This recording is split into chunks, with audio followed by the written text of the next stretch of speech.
nandito kami sa likod ng bahay ko. Ayan kami ni GD. Naglalambing siya. Alam niyo ba to? 2 years hindi niya ako nakita uli. Tapos hindi niya ako makalimutan, no? Ayan. GD, hindi mo makalimutan si Mama? Hindi niya kami kayo makalimutan. Kasi guys, sabi nila, may kasabihan na ang aso daw, pakainin mo na 2-3 beses, 3 taon kang hindi makakalimutan. Pero ang tao guys, pakainin mo na ng habang buhay, iiwanan at iiwanan ka rin ng walang paalam. Oh, di ba, Jit? Dog is best friend. No? Tingnan mo gaya dumi na ng uso niya o kasi nagbungkal siya kanina ng ano. Binigyan ko siya ng tasty kanina tapos binaon niya. Ewan ko saan niya nilagay. Binabaon niya yung mga pagkain.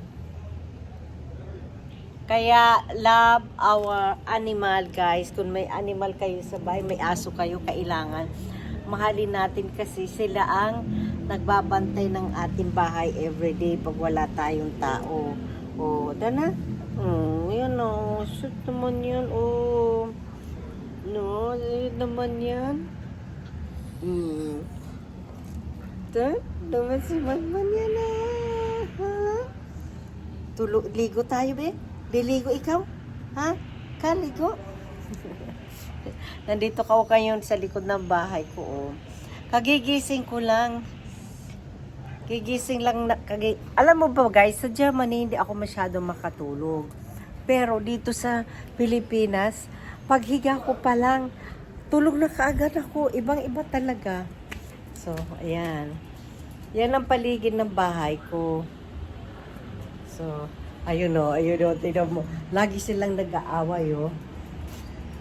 Oh, pag nagkaaway sila, ayan na. Ayan na lang.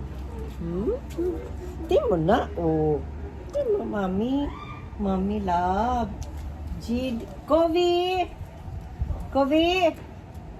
Nag-e-etchats ka na naman dyan, Kobe. Oh, ito si GD. Ay, may ikaw doon. GD. GD. Hindi. GD. Galit siya doon sa itim na aso na. Pag iyan guys, walang harang dyan na gate. Pag nagkatabi yan, mag-aaway talaga yan. GD. Come here. Come. Come here. Sit here. Sit.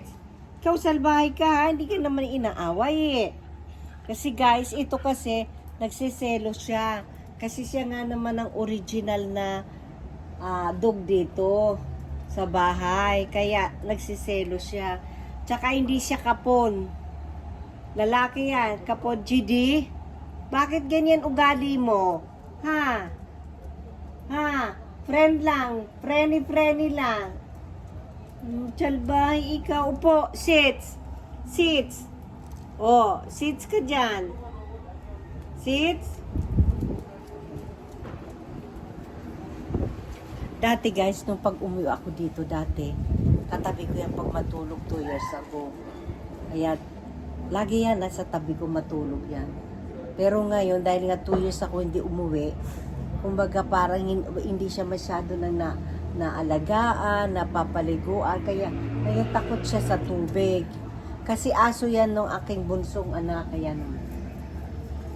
Yan, nagkakati ka na, anong kati-kati na yan? Kamot ka ng kamot. So guys, yan lang ang vlog natin guys. And thank you for watching.